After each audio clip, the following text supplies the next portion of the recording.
Hello student, a very very good morning to all of you. तो चलिए, क्या आप कॉट 0 डिग्री का वैल्यू आप भी रटते हैं? समझे नहीं है?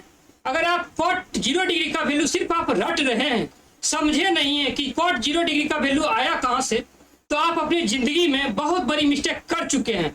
चलिए, इस मिस्टेक को सुधारने का अब समय आ गया है। समय रहते आप इस मिस्टेक को सुधार लें।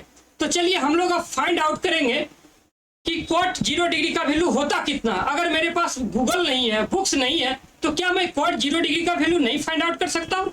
कर सकता हूँ, क्यों नहीं। तो चलिए, हम लोग अब सब मिलके फाइंड आउट करेंगे कि कॉट 0 डिग्री का वैल्यू होता कितना।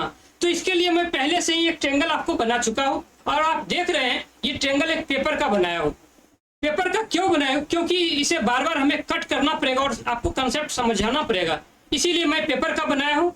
तो चलिए, आप लोग इसे देखेंगे कि किस तरह से हम लोग कॉट 0 डिग्री का वैल्यू फाइंड आउट करेंगे। तो चलिए, हम लोग इसको थीटा मानते हैं कि ये एंगल कितना है, थीटा है। और थीटा के सामने वाली भुजाएं क्या होती है? तो थीटा के सामने वाली भुजाएं आप सबों को पता होगा। थीटा के सामने वाली भुजाएं कितना होती है? लंब होती है। और सबसे बड़ी भुजाएं क्या कहलाती है? तो सबसे बड़ी भुजाएं कर्ण कहलाती है।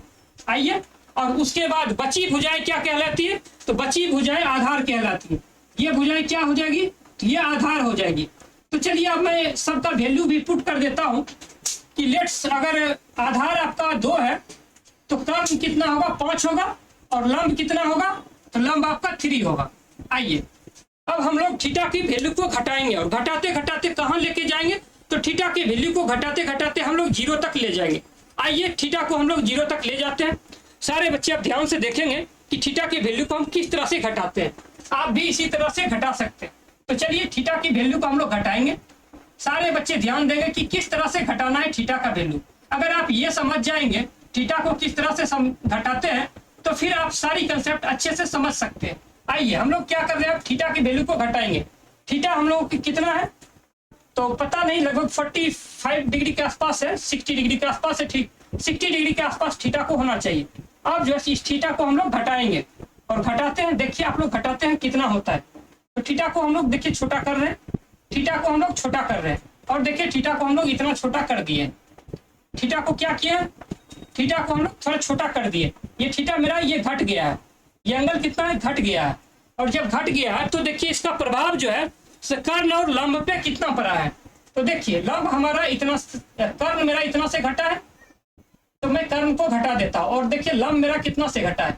तो लंब मेरा इतना से घटा है। देखिए, कर्ण जो है, कर्ण मेरा बस थोड़ा सा घटा है, लेकिन लंब जो है, ये लंब जो है ये बहुत ज्यादा से घटा है। तो चलिए, इसी तरह से ये घटते जाएगी और हम लोग देखेंगे कि जब थीटा 0 डिग्री होगी तो क्या होगा।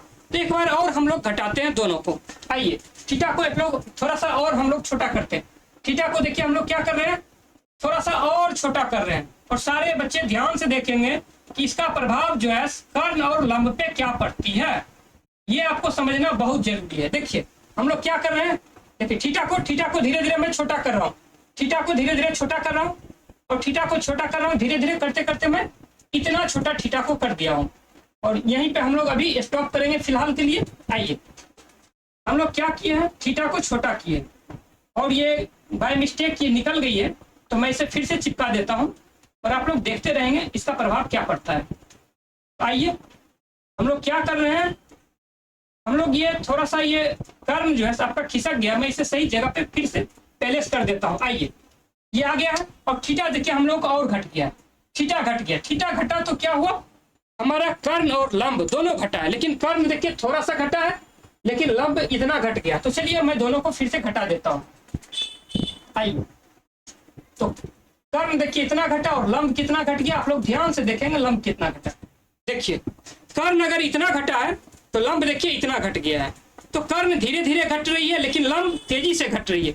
और इसी तरह हम लोग इसे घटाते घटाते अब 0 पे ले जाएंगे। इतना घटाएं, अब नेक्स्ट स्टेप में हम लोग इसे 0 पे लेके चले जाएंगे। आइए, हम लोग इसे 0 पे लेके जाते हैं, फिर देखते हैं इसका प्रभाव क्या पड़ा है। आइए, हम लोग क्या कर रहे हैं? 0 के पास ले जा रहे हैं। कहाँ ले जा रहे हैं? तो 0 के पास। सारे बच्चे धीरे धीरे आप अपने नोटबुक में भी इसी तरह से बना सकते हैं और इसे 0 पर ले जा सकते हैं। देखिए, लगभग हम लोग अब इसे लेके 0 पे आ गए हैं। तो 0 पर लेके आने के बाद क्या हुआ? आप लोग ध्यान दें, क्या हुआ है? सारे बच्चे हमें बताएं, जब 0 पर लेके आए हैं तो क्या हुआ? कर्ण भी छोटा हुआ और लंब भी छोटा हुआ। कर्ण देखिए इतना से छोटा हुआ है, कर्ण मात्र इतना से छोटा हुआ है और लंब इतना से छोटा हुआ है। और कर्ण देखिए छोटा होते होते ये आधार के बराबर हो गया, यानी कि आधार जो है कर्ण दोनों बराबर हो गया। तो जब दोनों बराबर हो गया तो आधार बराबर 2 है तो कर्ण बराबर कितना हो जाएगा, कर्ण बराबर 2 हो जाएगा कर्ण भी। और ये देखिए एंगल घटते घटते कितना हो गया, 0 हो गया है। और देखिए लंब जो है, लंब घटते घटते कितना हो गया, लंब 0 हो गया और कर्ण जो है आधार के बराबर हो गया, यानी कि कितना हो गया ये 2, कितना हो गया 2। अब हमें किसका वैल्यू फाइंड आउट करना है, तो हमें फाइंड आउट करना है cot 0 डिग्री का वैल्यू कितना है। तो cot 0 डिग्री का वैल्यू निकालने के लिए पहले हमें समझना पड़ेगा cot थीटा बराबर कितना होता है। और मैं उम्मीद करता हूं कि सारे बच्चे को पता होगा cot थीटा बराबर क्या होता है। cot थीटा बराबर क्या होता है, सारे बच्चे हमें बताएं क्या होता है, आधार बटे लंब। सारे बच्चे सही जवाब दिए, क्या होता है, आधार बटे लंब। तो हम लोग अब नोट करेंगे आधार बटे लंब क्या होता है, cot 0 डिग्री का वैल्यू। तो cot 0 डिग्री का वैल्यू क्या होगा, सारे बच्चे हमें बताएंगे क्या होगा, आधार बटे लंब। तो आधार कितना है आप लोग देख लीजिए, आधार कितना है 2, तो आधार हम लोग कितना लिखेंगे 2।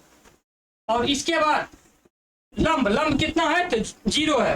तो किसी भी संख्या में हम लोग जब 0 से भाग देते हैं तो वो क्या होती है, अपरिभाषित होती है।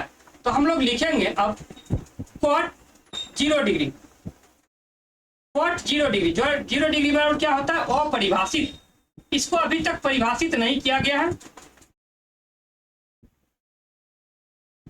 इसको अभी तक परिभाषित नहीं किया गया, इसीलिए हम लोग क्या लिखते हैं, अपरिभाषित, यानी कि इसको परिभाषित अभी तक नहीं किया गया। ये क्या हो जाएगा, cot 0 डिग्री का बराबर क्या हो जाएगा, अपरिभाषित। तो सारे बच्चे मैं उम्मीद करता हूँ कि कंसेप्ट के साथ समझे हैं और कंसेप्ट के साथ पढ़े हैं। इसी तरह से अगर कंसेप्ट के साथ और आप पढ़ना चाहते हैं तो आपको क्या करना पड़ेगा, चैनल को सब्सक्राइब करना पड़ेगा, वीडियो को शेयर करना पड़ेगा, लाइक करना पड़ेगा और नोटिफिकेशन को ऑन करके रखना पड़ेगा, ताकि जब कभी भी ये पहली वीडियो आए तो आपके पास सबसे पहले नोटिफिकेशन आ जाए कि नेक्स्ट वीडियो आ चुकी है। तो चलिए तब तक के लिए थैंक्स, बाय बच्चों, सारे बच्चे बोलो बाय बाय बच्चों, बाय बाय बाय।